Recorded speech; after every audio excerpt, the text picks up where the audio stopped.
kalau saya menyarankan sih sebelum terjun ke Web3 itu kuasai dulu Web2 gitu. Kuasai dulu Web2, ngerti gimana cara kerjanya, baru masuk ke Web3 perlahan dan itu pasti bakal lebih mudah. Instead of langsung terjun ke Web3 itu bakal pasti kelabakan kalau yang bagi yang kurang ngerti dunia development gitu. Teknologi ini baru dan teknologi ini belum ada yang benar-benar menguasai lah in a way. Dan blockchain sendiri tuh fundamentalnya tuh terdesentralisasi. Yang artinya dia nggak peduli kalian di mana, kalian itu siapa, kalau kalian bisa berinovasi, kalian bisa bikin sesuatu, kalian bisa sukses di sini.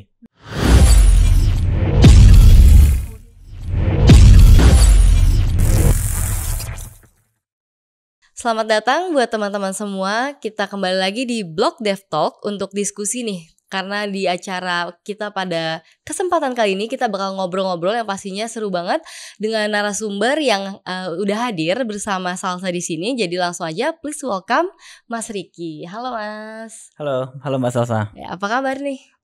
Baik, alhamdulillah.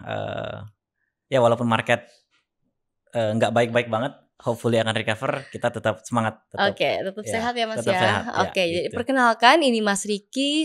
Beliau merupakan founder sekaligus CEO dari Paras NFT. So langsung aja kita bakal ngobrol nih yang pastinya seputar Paras NFT, seputar Mas Riki juga ya sebagai founder yang pastinya. Tapi sebelum kita bicara ke Paras NFT nih Mas, sebelumnya kalau kata orang-orang tak kenal maka tak sayang nih. Jadi mungkin bisa perkenalan dulu nih. Mas Riki ke teman-teman mungkin yang belum tahu Mas Riki itu siapa sih sebenarnya? Oke, jadi ya mungkin perkenalan ya, nama gua Riki, gua CEO dan founder dari Paras Marketplace. Kita itu launchingnya di tanggal 7 Desember 2020, jadi udah 2 tahun lebih lah kita berada di industri crypto blockchain NFT ini. Kalau saya pribadi itu udah masuk crypto dari 2017. 2017, tapi my first encounter with Bitcoin itu pada saat saya baca buku dari Pak Oscar. Buku Pak Oscar yang tentang Bitcoin itu 2013 atau 14 kalau nggak salah, itu pertama kali tahu Bitcoin. Tapi pada saat itu masih SMA lah. Jadi kayak baru ngerti-ngerti aja, tapi saya emang dari dulu into tech gitu. Okay. Dan fast forward 2017 udah skripsian, udah ngerti lebih banyak tentang komputer, tentang teknologi. Di sana benar-benar masuk, terjun, awal mulanya jadi trading dulu nih. Dulu di Indodax, tradingnya di Indodax. Dan dari sana langsung kita snowball aja. 2017 ujung-ujungnya bull market, terus tiba-tiba bear market. Dan akhirnya sih kembali lagi di 2019, 2020 mulai bikin aplikasi blockchain. Jadi awal mulanya di sana benar-benar bikin Web3 apps di banyak protokol, banyak ikut hackathon, banyak ikut lomba-lomba.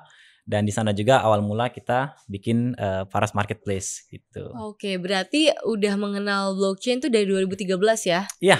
Wah, udah cukup spesifiknya lama Bitcoin juga. pada saat itu mungkin blockchain belum terlalu ramai. Bitcoin. Oke, benar-benar Bitcoin ya waktu zaman itu ya. Terus mulai menekuninya di 2017, berarti udah sekitar berapa tahun tuh? 6 tahun ya? 5-6 tahun lah ya. Wah, itu pengalaman yang luar biasa loh Mas Riki loh. Lumayan lah.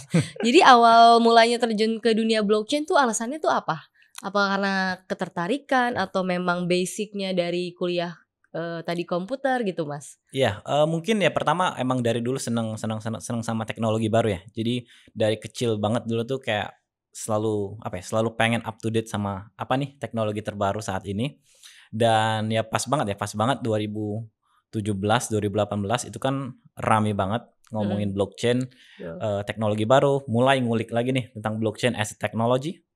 Dan dari sana bener-bener fascinating ya, dunia dan teknologi blockchain ini kayak ngerasa okay, this gonna be the next big thing gitu. Kayak ini bisa mengubah dunia dan ini kalau saya sih ngelihatnya dari di Indonesia sendiri tuh kayak kita telat masuk internet. Mungkin telat 5-10 tahun masuk internet. Untuk mobile development, untuk mobile apps gitu kita juga telat mungkin 3-5 tahun. Ya kalau saya sih berharap kita di Indonesia ini nggak boleh telat nih. Di blockchain, di crypto, di NFT kita nggak boleh telat. Kita harus menjadi yang terdepan. Jadi ngelihatnya bahwa ini momentum untuk kita kayak mungkin sebagai bangsa dan negara juga itu untuk bisa catch up sama teknologi terbaru, menjadi leader di teknologi terbaru ini. Wow, oke, berarti memang inspirasi udah dari kecil ya, itu Iya. udah terinspirasi dan yang pastinya juga diiringi dengan rasa penasaran dari Mas Riki itu akan teknologi perkembangan blockchain terutama di tahun 2017 dan di Indonesia ini ya Mas ya? Betul betul betul. Wow, oke. Nah, dengar-dengar juga Paras NFT ini nih berdiri oleh 2 founder nih, Mas Iya, Riki sama sama Mas salah Afik, satu Mas Afik. co-founder Oke, saya. berdua ya. Nah, Iya. kemarin juga aku baca nih dari internet informasinya nih, jadi kedua founder Paras NFT ini teman-teman baru saja mendapatkan penghargaan Most Influence ya by Koinvestasi. Iya. Nah, mungkin bisa diceritain sedikit nih buat Oke, teman-teman jadi yang ada di rumah. jadi emang kita 2022. Jadi kita kan udah eksis dari 2000, bisa dibilang 2020 akhir, 2021 kita mulai penetrate, tapi emang 2021 itu kita penetrate-nya global market. Kayak kita belum melihat Indonesia ini sebagai market karena belum siap. Oke. Jadi 2021 kita fokus kayak, nah bagaimana kita dapat users dan volumes transaksi sebanyak mungkin dengan menargetkan orang-orang yang emang udah ngerti kripto dan NFT. Oke. Jadi kita nggak perlu ada resource untuk edukasi yang berat dan lain semacamnya. 2022 kita ngerasa siap nih, kita udah ada resource-nya dan kita bisa mengedukasi local player, either artisnya atau pembelinya untuk bermain dan masuk ke industri NFT. Di 2022. 2022, makanya Baru ya? mungkin di sana kita banyak kenal sama local player kayak Koinvestasi, project-project community dari Indonesia, dan di sana sih mungkin kita mulai dikenal di Indonesia. Sebelumnya kita nggak terlalu dikenal di Indonesia. 2021 kita nggak terlalu dikenal di Indonesia karena emang nggak marketnya ke Indonesia. Karena global ya. Global. International. Jadi 2022 kita coba masuk ke Indonesia dan di sana juga mungkin menjadi alasan kita lebih banyak dikenal, kita banyak ikut event bareng kayak ya kalau orang-orang tuh selalu pada bilang ya, kalau ada event crypto, event blockchain di Jakarta itu pasti Paras bawa satu tim lah, kayak 5 orang, 8 orang, 10 orang gitu. Jadi kita mungkin dikenalnya dari sana dan ya mungkin juga itu jadi alasan Koinvestasi memberi penghargaan itu ke kita untuk co-founder gua dan juga Afik gitu. Oke, wow, keren banget nih teman-teman. Oke, nah dari tadi kan kita udah bicara personal ini ya soal Mas Riki, backgroundnya juga. Nah, penasaran juga sih nih sebenarnya buat teman-teman di rumah yang belum tahu nih, Paras NFT itu sendiri apa sih Mas Riki? Oke. Jadi Paras NFT itu adalah sebuah NFT marketplace dan mungkin kita agak take a step back dulu. Apa itu NFT ya? Yes. Jadi apa itu NFT? NFT itu kalau saya ngelihatnya adalah sebuah digital asset yang memiliki kepemilikan sesungguhnya. Kalau bahasa Inggrisnya tuh digital asset that has true ownerships gitu. Okay. Dan ini bahasanya adalah inovasi baru ya. Bisa dibilang inovasi baru yang membuat kita bisa punya digital asset dan digital asset itu bisa benar-benar kita miliki. Artinya apa? Kalau kita benar-benar bisa memiliki digital asset tersebut, itu bisa kita buang, bisa kita jual, bisa kita kasih ke teman tanpa peduli siapa yang bikin. Dan itu konsep yang sangat powerful ya. Jadi kalau kita ngelihat di dunia saat ini, misal Mbak Salsa beli kamera deh, beli kamera di Tokopedia, let's say kan, beli kamera di toko online, terus udah 2 tahun ngerasa kayak gue mau upgrade nih, gue bisa jual kamera lama gue gitu di marketplace. Itu bisa terjadi di di dunia fisik ya, di dunia nyata tuh kayak itu udah dari zaman kapan udah kejadian kan. Tapi di dunia digital karena platform yang tersentralisasi, beberapa kali kita tidak bisa melakukan itu. Betul. Let's say kita sekarang lagi banyak mobile games dong. Mobile games kita udah beli item di sana, kita nggak bisa jual lagi item yang udah kita beli. Jadi itu sebuah hal yang lucu ya. Kalau menurut saya itu hal yang lucu karena ini udah punya gue dong harusnya. Gue mau kasih ke teman, gue mau jual lagi, gue mau buang atau apa itu harusnya terserah gue dong. Sementara itu terpusat sama perusahaan gamesnya ya. Yes, betul. Jadi kayak perusahaan game kayak bilang, oh nggak boleh nih kalian ngejual lagi karena kita bakal rugi dan lain semacamnya. Tapi kayak itu nggak masuk akal aja sih. Karena ya kita udah beli, harusnya itu punya kita dan itu yang saya bilang bahwa inovasi NFT itu adalah kita punya digital asset yang benar-benar punya kita, bukan punya company, bukan kayak renting, their properties dan lain semacam. Jadi Ya balik lagi Paras itu apa, kita NFT marketplace. Apa yang kita jual, apa yang para kreator kita jual itu bermacam-macam. Mulai dari item games, mulai dari karya digital, karya seni digital, memberships, loyalty programs dan lain semacamnya. Jadi NFT itu bisa apapun ya. Jadi nggak cuman art, nggak cuman seni, tapi itu bisa penetrate to a lot of different verticals dan markets. Jadi kurang lebih itu sih Paras Oke. itu apa. Oke. Nah, tadi kan sempat di-mention nih sama Mas Riki kalau Paras NFT ini berdiri sejak 2020 ya. Iya, Desember Terbilang 2020. lama enggak, tapi baru juga enggak nih ya. Udah Iya. lumayan masuk ke tahun ketiga nih ya. Iya, masuk Nah, ke tahun itu ketiga. tuh gimana sih sejarahnya, mungkin bisa diceritain sedikit, lalu gimana sampai saat ini tuh bisa sustain gitu, Mas? Oke. Jadi awal mulanya itu di 2020 emang dari apa? Dari saya pribadi tuh pengen banget masuk ke industri Web3. Kenapa? Karena kayak ini waktu yang tepat. 2020 tuh menurut saya itu waktu yang tepat karena kayak kalau menunggu sampai waktunya kayak pada saat bull run atau apa, itu pasti udah telat. Kayak udah banyak pemain yang lain. Jadi benar-benar 2020 fokus saya itu belajar tentang Web3, ikut-ikut lomba, ikut-ikut hackathon untuk apa? Bahasanya tuh memvalidasi bahwa apakah saya emang jago gitu Capable kan, ya? capable untuk Yes. bikin aplikasi dan dihargai sama banyak orang. Turns out ya, kalau nggak salah di 2020 tuh saya ada menang 4 atau 5 hackathon di Wow. 2020 dan itu juga menjadi apa ya, cikal bakal kita bikin Paras NFT Marketplace. Jadi untuk sejarah Paras sendiri itu sebenarnya kenapa namanya Paras, karena kita itu awalnya bukan mau bikin NFT Marketplace. Oke. Kita itu mau bikin decentralized social media. Social media berbasis blockchain. Oh, jadi Jadi itu awalnya 2020 pertengahan 2020, gua sama Afik kita coba bikin social media terdesentralisasi berbasis blockchain. Kita udah launching di bulan Juli kalau nggak salah, Juli 2020 kita launching, kita testing 3 bulan. Ya kayaknya marketnya nggak nerima, pada saat itu belum menerima marketnya. Tapi yang kita dapat pelajarin adalah kebetulan pada saat itu banyak users kita itu seniman, digital artist lebih tepatnya.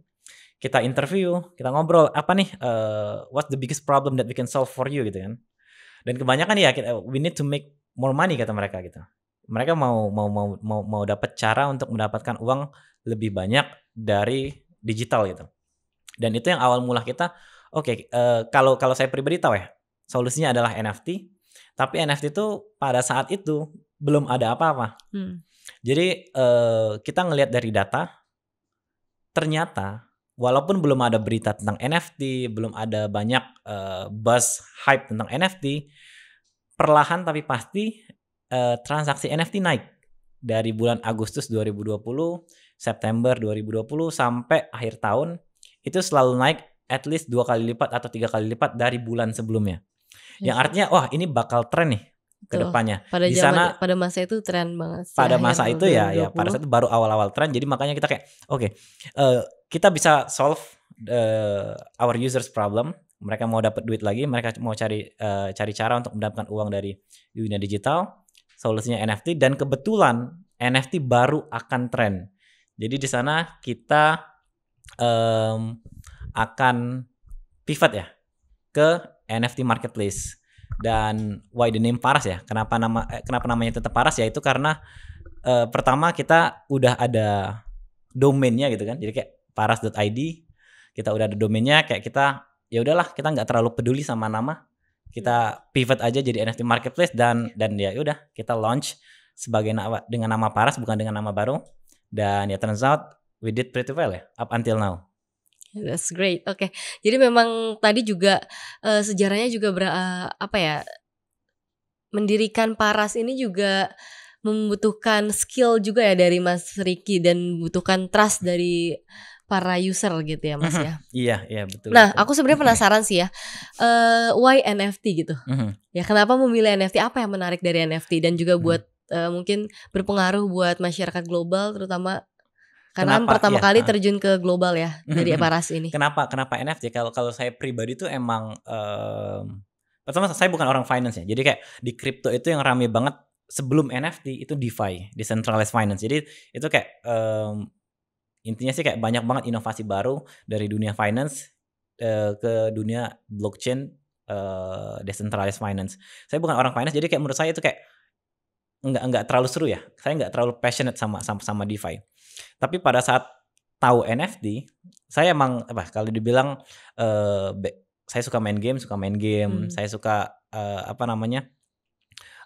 hal-hal yang berbau kreatif, saya suka banget hal berbau kreatif dan itu juga mungkin menjadi alasan kuat ya secara tidak langsung bahwa, saya tuh suka NFT gitu. Saya suka NFT dan Oke. dan apa yang NFT inovasikan. Saya tuh selalu bermimpi ya kayak, oh misalnya, kita main game nih misalnya, main game dan bener-bener semua itemnya tuh NFT. Jadi bener-bener terbukti misalnya nih, weapon misal senjata ini, item ini cuman dimiliki sama satu orang ya emang bener-bener kayak gitu. Oke. Terjadi karena itu di NFT dan di blockchain semua orang bisa validasi.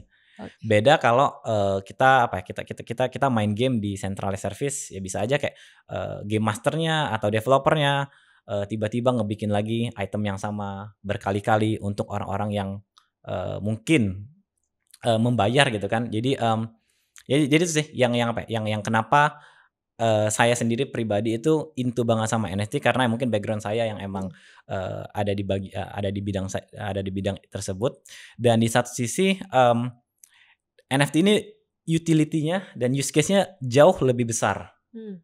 dibanding, finance.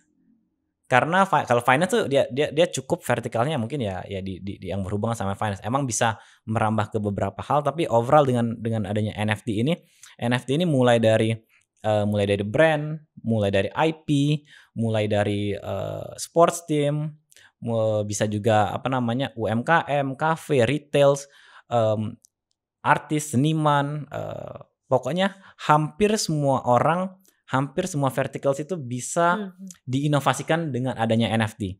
Jadi itu juga yang menarik dari NFT bahwa kayak jangan berpikir bahwa, "Ah, saya ini, punya F&B nih, nggak bisa masuk NFT." Bisa banget. Bisa. Jadi, banyak banget opportunity yang bisa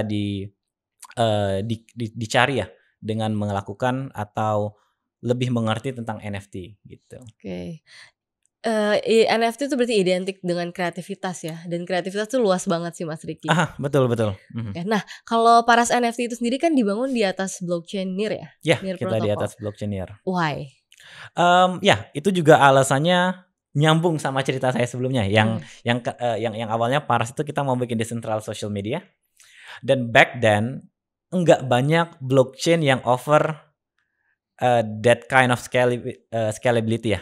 Jadi pada saat itu 2020 opsi yang menurut saya cukup untuk blockchain social media Mhm. itu adalah Solana dan juga Near Protocol. Oke.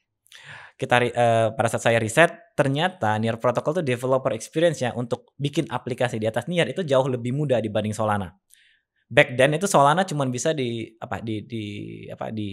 cuman bisa pakai programming language C++, yang mana itu sangat sulit bisa dibilang ya. Sedangkan di Near Protocol itu bisa opsinya ada 2 bahasa, ada namanya assembly script, ada namanya Rust, yang mana itu lebih friendly, dan lebih mudah dimengerti, bagi saya pribadi ya. Itu jadi alasan kuat kita ke Near Protocol, developer experience-nya bagus dan dia punya scalability untuk handle social based interaction di Oke. blockchain. Jadi awal mulanya emang dari sana, ya walaupun turns out kita pivot ke NFT marketplace, Near masih offer the same thing, scalability oke, developer experience-nya juga mantap, dan juga user experience-nya juga sangat bagus ya Near itu. Mmm. Jadi nggak perlu install, wallet. Jadi users yang kayak nggak ngerti kripto pun Mmm. dan sebenarnya dari awal banget kita nge-onboard a lot of artists yang mereka nggak ngerti kripto, nggak ngerti blockchain. Pas kita onboard ke Near mereka kayak nggak ngerasa ini blockchain karena kayak pada saat mereka udah login itu sama aja kayak login with Facebook, login with Google di aplikasi, pada umumnya. Dan pada saat mereka minting itu the same way that they upload pictures on Instagram itu. Semudah itu loh minting NFT di, Near Protocol. Dan itu menjadi alasan kuat kenapa, kita build di Near dan sekarang kita masih the biggest NFT marketplace on Near dan apa ya? Dan kita harap kita tetap bisa serve more users dengan teknologi dan fitur-fitur yang kita punya. Oke, wow. Tapi sebelumnya sempet coba di Solana apa langsung Langsung di NIR, langsung NIR? Cuma kita karena pertimbangan itu akhirnya pertimbangannya itu memilih sih. NIR ya? Betul. Oke. Nah, kemarin juga kan udah sempet berkunjung nih ke websitenya Paras nih ya. Tapi Oke. cuman mungkin teman-teman yang di rumah belum tahu nih kira-kira apa aja sih yang bisa kita temui nih kalau kita mengunjungi Paras NFT ini nih Mas. Oke. Jadi kebetulan juga nih kita mungkin kemarin kita itu baru aja rilis tampilan baru untuk website Paras. Jadi ya kalau berdasarkan riset kita sih ini sangat user friendly. Jadi kalau website kita yang lama dulu tuh beberapa orang kita tanya itu takut masuk website Paras bagi yang nggak ngerti kripto karena kripto banget. Jadi kayak takut kayak apa nih yang harus dipencet ini kan. Kalau sekarang kita udah yakin banget website kita udah dengan user experience yang terbaik lah, baik bagi crypto users, bagi yang nggak ngerti kripto. Jadi apa yang bisa kalian temukan gitu?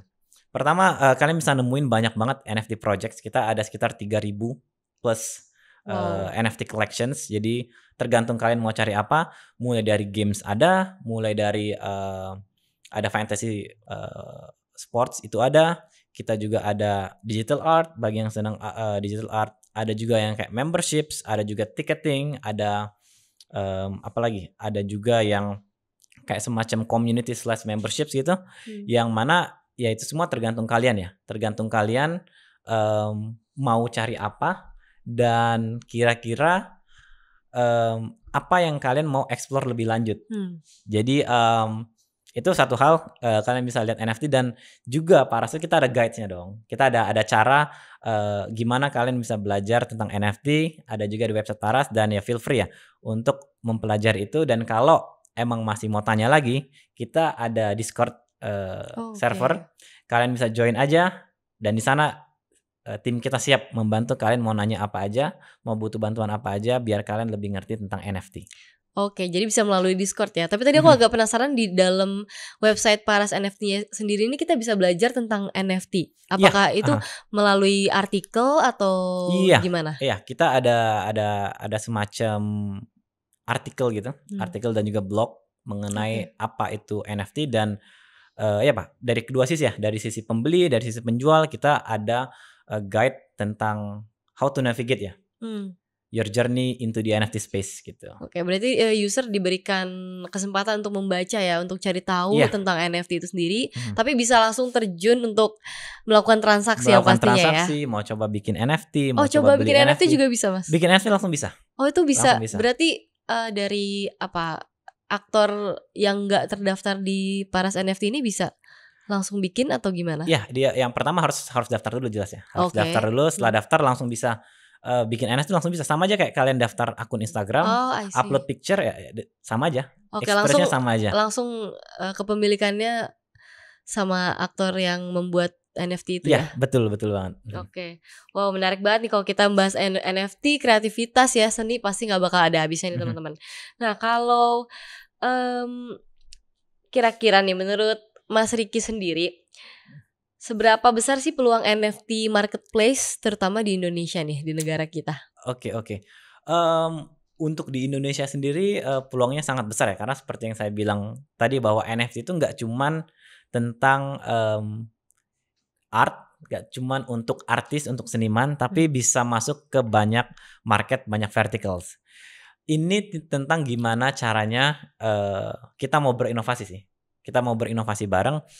Buktinya saja di luar sana tuh kayak brand-brand gede seperti Nike dan Adidas itu udah masuk NFT semua. Ya. Jadi kayak ya why not ya, local brands kayak semacam Erigo mungkin itu mau kolaborasi bikin NFT ya. Kita sangat welcome ya. Jadi top brands, local brands itu atau local IPs, retails, companies itu kalau mau tanya-tanya apa nih yang kita bisa NFT-kan, itu dari Paras sendiri kita welcome banget. Kalau kalian mau bikin project, kalau kalian mau cari opportunity apa nih yang bisa dilakukan di NFT, kita bisa brainstorm bareng.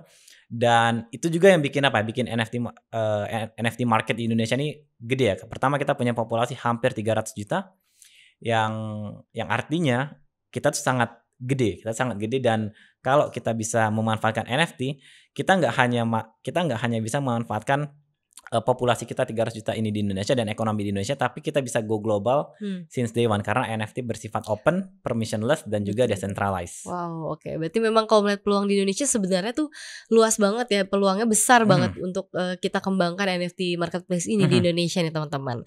Nah, selama menjadi founder, CEO sekaligus developer juga ya Mas Ricky ya. Iya. Boleh dong diceritain juga suka dukanya tuh apa sih? Oke. Tough. Mungkin Suka selama duka. membangun Paras ya Iya, kan? oke. Jadi suka dukanya mungkin ini ya, mungkin develop aplikasi di crypto, blockchain, NFT, Web3 lah. Web3 teknologi itu dibilang susah ya. Karena belum banyak best practices, belum banyak contoh-contoh, belum banyak apa namanya itu kayak proven concept yang emang oke, ini yang terbaik nih kalau kita mau bikin A, bikin B, bikin C. Jadi ya itu yang pertama itu. Yang pertama itu jadi kita harus berani bereksperimen dan berani kayak just do it. Mau dia breaking, mau dia apa, itu kita bisa solusikan nanti. Tapi ya of course kita harus juga harus juga ngelihat bahwa karena kita bikin startup di dunia Web3, kita harus as secure as possible, seaman mungkin, karena langsung bisa diakses sama banyak orang dong. Betul. Dan source code kita tuh semuanya terbuka. Jadi semua orang bisa baca, semua orang bisa tahu, oh misal kita ada bug di kode kita dan orang mengetahuinya tanpa ngasih tahu kita, orang bisa manfaat eksploitasi. Dan itu yang jadi apa? Jadi apa ya? Sulit, tapi kita harus tricky. Ya, it's a bit tricky ya. Kita sulit, tapi kalau kita selalu mikir bahwa oh ini sulit banget, kita harus aman banget dan lain semacamnya, kita nggak bakal launch, kita nggak bakal jalan. Jadi harus ada balance antara security sama flexibility untuk di industri Web3 sendiri. Dan apalagi ya, di Web3 ini mungkin yang jadi ketar-ketir adalah kita sebagai pelaku industri itu dari pemerintah, regulator. Regulasi itu yang bikin kita kadang agak bingung nih. Kadang di negara sana udah gini regulasinya, di Indonesia beda lagi regulasinya. Jadi kita harus up to date sama regulasi. Dan ya Paras juga kita beberapa kali sudah ngobrol sama pihak pemerintah seperti dari Mendagri, dari Bapeptinya, dari community-nya juga kita udah banyak ngobrol dan harapannya sih Indonesia bisa support banget sama industri kripto, blockchain dan NFT dan bisa memanfaatkan teknologi ini untuk menjadi negara yang lebih maju lah ke depannya gitu. Wow, keren banget nih. Karena memang sebenarnya kalau bicara regulasi atau masuknya blockchain Web3 di Indonesia ini sebenarnya masih dalam penerapan ya, masih kita juga masih belajar gitu ya. Jadi untuk menjadi developer dari sebuah blockchain atau Web3 juga mesti hati-hati gitu ya Mas Ricky ya. Betul banget. Harus siap sama semua perubahan. Nah, dan juga teknologi, kita nggak mungkiri kalau teknologi itu pasti bakal fluktuatif terus gitu ya Mas. Pasti bakal berkembang terus dan ya mungkin ada yang bilang kayak di kripto itu apalagi pada saat bull market tuh kayak 1 bulan di kripto sama aja kayak 1 tahun di dunia nyata. Karena kayak setiap hari, setiap minggu pasti ada aja inovasi baru, produk baru yang ya kita harus up to date dan harus catch up sama apa yang terjadi di industri ini. Oke. Nah, sebagai seorang developer juga nih Mas Ricky kan sudah membangun Paras dari lumayan lah 2020 hingga sekarang bisa terbilang luar biasa lah ya pencapaiannya. Nah, kira-kira ada gak sih kiat-kiat nih untuk teman-teman di rumah nih gimana jadi developer blockchain yang sukses? Oke, yang jelas mau belajar dan yang enak dari mencoba teknologi baru blockchain ini adalah banyak banget lomba ya, hackathons dan juga grants tuh kayak hibah. Jadi banyak banget project-project blockchain yang ngadain lomba dan juga ngadain hibah untuk kayak kalian bisa bikin apa nih? Kalian bisa bikin SDK JavaScript. Ayo, ntar kita bayar. Dan kebetulan juga beberapa waktu lalu Near itu ngadain hackathon dan tim Paras itu banyak yang ikut, ada sekitar 3 atau 4 tim dan alhamdulillahnya ada 2 tim yang menang. Oke. Dan itu hadiahnya nggak kecil ya. Wow. Satu tim tuh dapat sekitar kalau di dolarin tuh sekitar $20,000 atau sekitar hampir 300 juta rupiah. Wow. Jadi ya kalau kalian mau bikin startup itu menurut saya sih cukup duitnya ya. Jadi itu idenya. Idenya adalah kayak kalau kalian ikut hackathon, hadiahnya lumayan gede, itu bahkan bisa jadi duit bootstrap startup kalian dan itu bagaimana Paras memulainya. Kita bootstrap pakai duit dari hackathon. Oke, wow. Berarti ya memang kalau kita bicara IT ya, belajar IT itu pasti juga nggak main-main ya, dan kayak sebenarnya susah nggak sih Mas kalau kita mau belajar IT itu sendiri as a developer gitu? Belajar Web3 kah? Belajar Basic developer. basic developer sih kayaknya emang tergantung orang ya, nggak bisa dipungkiri bahwa emang programmer developer itu sangat dekat dengan logika dan matematika. Dan artinya kayak ya kalau emang nggak suka logika dan matematika ya nggak bisa dipaksain ya, kayak karena setiap orang pasti beda-beda kesukaannya. Tapi kalau logika, matematika dan overall ya scientific itu dia suka, untuk masuk dan menjadi developer itu bisa sangat gampang, lebih masuk, lebih nyambung gitu. Untuk sekarang sih banyak banget ya bootcamp untuk Web2 developer itu banyak banget. Untuk Web3 saat ini kayaknya belum ada di Indo, atau mungkin ada 1 atau 2 tapi belum benar-benar masif gitu. Tapi kalau saya menyarankan sih sebelum terjun ke Web3 itu kuasai dulu Web2 gitu.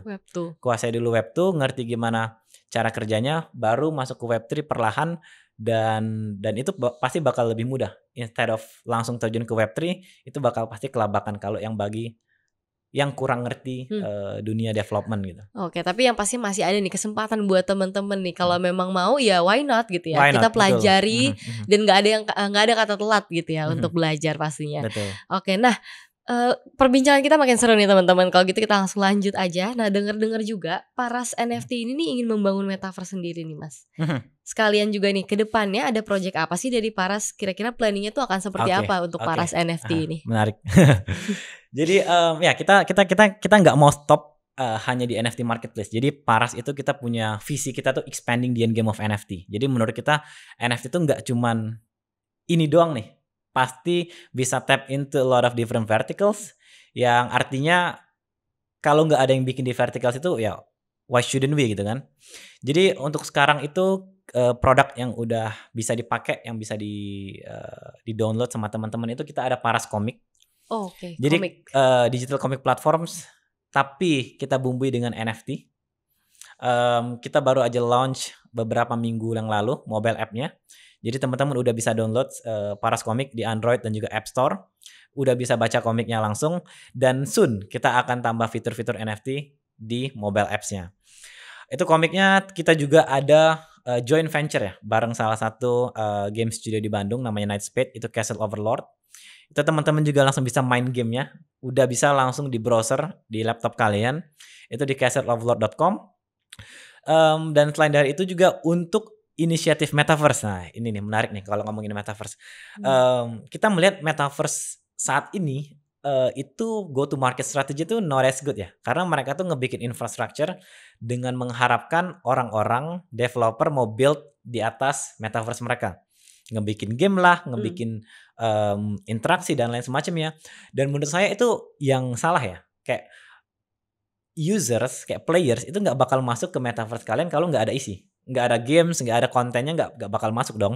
Jadi kalau approach Paras untuk metaverse adalah kita bakal bikin satu aplikasi atau satu use case khusus metaverse kita, dan kita akan bawa users ke use case ini dulu. Use case itu apa? Kita akan fokus ke digital NFT. Digital NFT itu physical and digital NFT.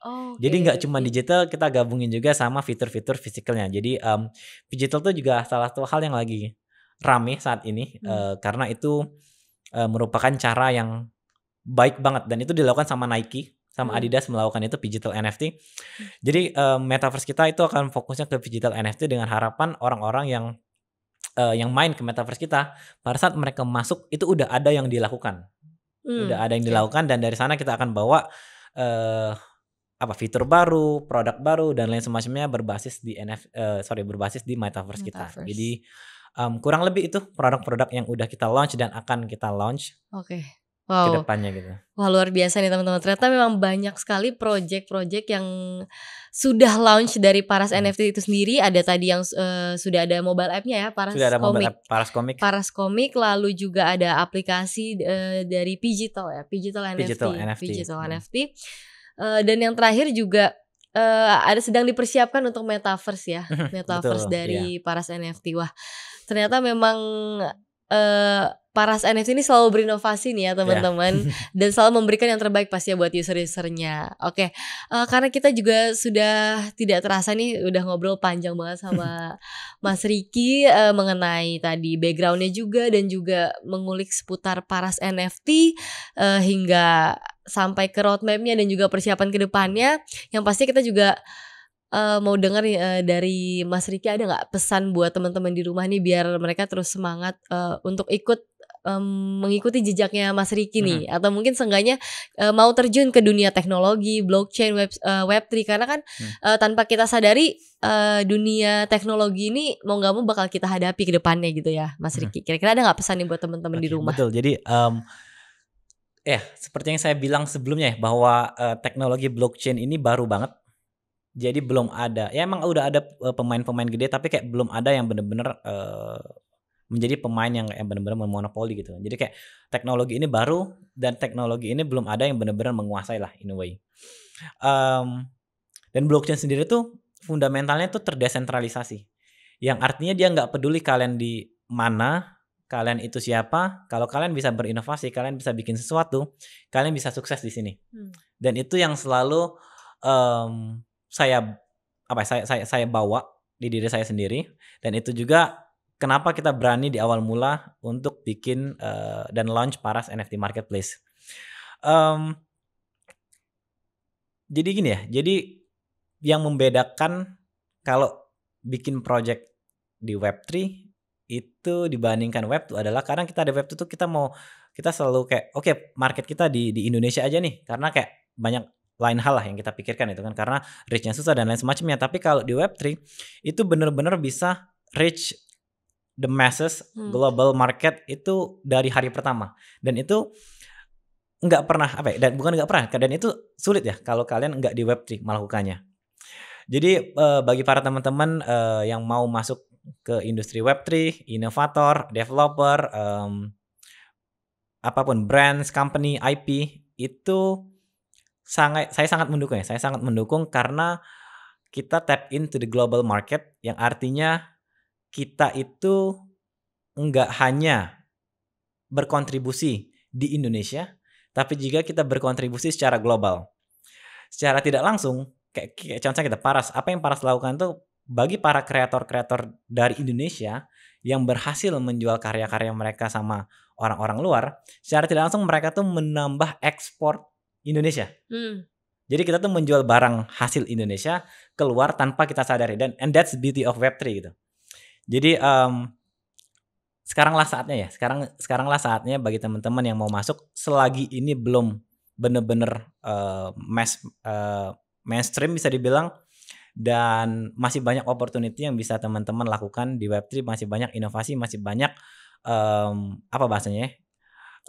produk-produk yang dibutuhkan dan bisa diinovasikan di industri ini. Gitu. Oke, wow, keren banget nih teman-teman. Oke, jadi yang bisa Salsa simpulin di sini untuk teman-teman di rumah nih yang ingin coba terjun ya ke dunia teknologi, Web3, Metaverse, pokoknya Web3 terkhususnya ya. Jangan takut untuk mencoba mulai dari sekarang dan terus berinovasi gitu ya. Betul. Berinovasi. Karena inovasi itu penting banget di bidang teknologi ini. Oke, thank you so much Mas Riki atas waktunya, kesempatannya, sharingnya bareng kita di Blog Dev Talk ini. Semoga juga bermanfaat buat teman-teman di rumah. So, see you next time. Bye.